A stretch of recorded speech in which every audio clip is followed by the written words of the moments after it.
Muchas gracias. Si venía nervioso con lo que se ha dicho, sobre todo por el ingeniero Héctor Vela Valenzuela, a quien le agradezco mucho sus palabras, pues no merecidas. Realmente luego lo que uno dice no es la expectativa que se generó, ¿verdad? Pero bueno, espero decir algunas cosas interesantes.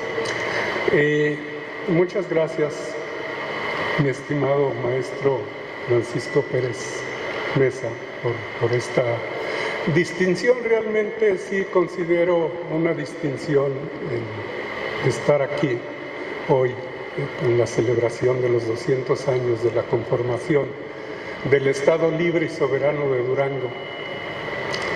Que bueno, ya el ingeniero Héctor Vela ha dicho cosas muy interesantes respecto a la trascendencia de este acontecimiento.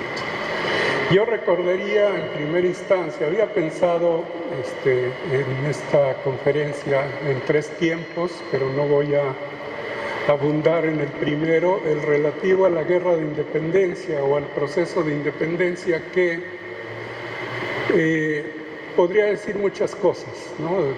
Afortunadamente hice un trabajo extenso sobre el proceso de independencia en lo que se llamaba la Intendencia de Durango, o sea que era Durango, Chihuahua fundamentalmente, y pues encontré cosas muy interesantes y solo quiero hacer referencia de manera general al hecho de que debemos la nación a héroes desconocidos, o para la mayoría desconocidos, ¿no? Pero debo decir que desde 1808 en la región de Guazamota hubo una insurrección de indígenas en pro de la independencia, y que a finales de 1810, como parte del oleaje de la insurrección de Hidalgo, estuvieron un ejército insurgentes que provenía de Colotlán, Jalisco, llegaron hasta la boca del Mezquital, donde se enfrentaron con el ejército realista local.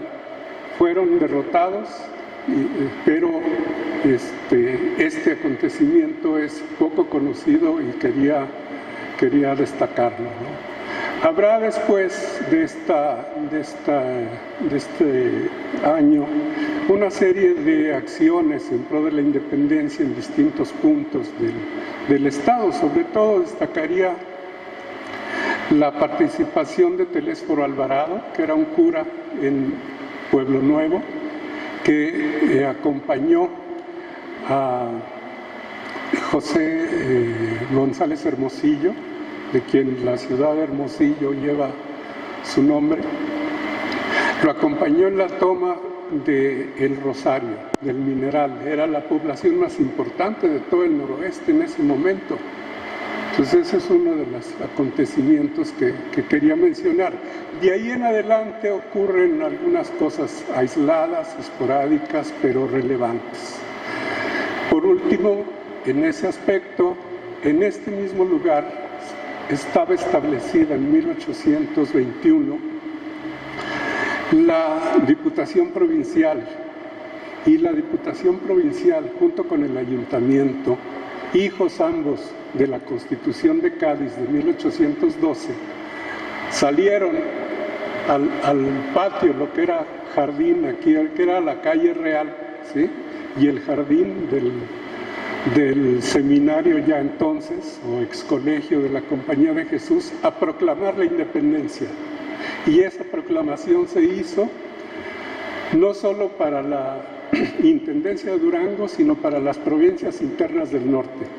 Esto significaba una proclamación para Durango, los que son ahora las entidades de Durango, Chihuahua, Sinaloa, Sonora y Nuevo México. Entonces, de una relevancia pues muy importante, ¿no? Qué pena que que no tengamos presencia de diputados, que de pronto les haría bien saber que tuvieron una participación importante, tanto en la proclamación de la independencia, porque se unen a Negrete en este proceso de la guerra, pues breve, ¿no? pero compleja, ¿no? Con la llegada de mi tocayo José de la Cruz, exintendente de la Nueva Galicia, que viene a refugiarse, y Pedro Celestino Negrete lo combate y logra derrotarlo. En fin, voy a basarme en dos de mis trabajos, en la breve historia de Durango, para reseñar un tanto estos acontecimientos. Consumada la independencia en Durango, se produjo un desbordamiento de la actividad política en el seno de la división de la Diputación Provincial y luego en el ámbito del Congreso Constituyente del Imperio Mexicano. La formación política de los duranguenses se afirmó en 1822, cuando asistieron como diputados al Congreso del Imperio, realizado en la Ciudad de México, Manuel José Pacheco, Juan Pablo Caballero, Florentino Martínez, Ignacio Mugiro, Manuel Espinosa, Santiago Vaca Ortiz, que fue un personaje muy importante, Antonio Alcalde, también una figura muy importante, y Juan Francisco Castañiza, Larrea González, marqués de Castañiza y obispo de Durango, quien tendrá un desempeño al lado de Iturbide muy importante, sobre todo cuando se disuelve el Congreso Constituyente, el primer Congreso Constituyente, y se forma la Junta Instituyente, al mando evidentemente y al servicio de Iturbide, y Castañiza le toca presidirla. La actuación de los diputados por Durango se debatió en un foro de experimentos constitucionalistas, monárquicos, republicanos, teóricos, políticos, filósofos, quienes regresaron a sus lugares de origen a difundir las nuevas ideas y tendencias políticas que habían escuchado y aprobado. El padre Mier daba cuenta del restringido número de parlamentarios doctos. Cito: es cierto que en las provincias apenas hay hombres aptos para enviar al Congreso General y quieren tenerlos para congresos provinciales, poderes ejecutivos y judiciales, ayuntamientos, etcétera. Era tanto lo que percibía el padre Mier. Por ejemplo, Vaca Ortiz regresó a Durango a encabezar un grupo político que dominó la escena política en la década de 1820. Él fue el primer gobernador constitucional del estado y su amigo y diputado Francisco Antonio Elorriaga, el segundo. La Diputación Provincial de Durango también funcionó como escuela de cuadros políticos.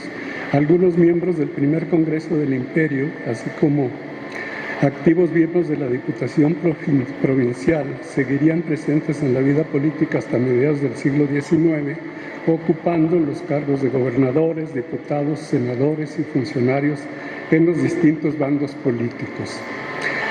La formación del Congreso Constituyente. Con la publicación del Plan de Casamata, comienza la consolidación de lo que José Barragán ha llamado, cito, proceso de autodeterminación y de federalización de las provincias. En este sentido, hice un trabajo sobre Guadalupe Victoria como republicano en esta obra que publicó el Colegio de Jalisco y el Gobierno del Estado de Jalisco. Y me enteré de una cosa sumamente importante. Antecede al Plan de Casamata, expedido el 1 de febrero de 1823, en razón de haber sido extinta el primer Congreso Constituyente a finales de 1822, y resulta que hay una situación o dos que tienen que ver como antecedentes inmediatos del plan de Casamata. Desde luego se estaba planteando en el plan de Casamata el restablecimiento del Congreso Constituyente, por una parte, y ya se hablaba de la independencia, desde luego, digo, de la autonomía y el autogobierno de las entidades federativas, aún no constituidas, por cierto.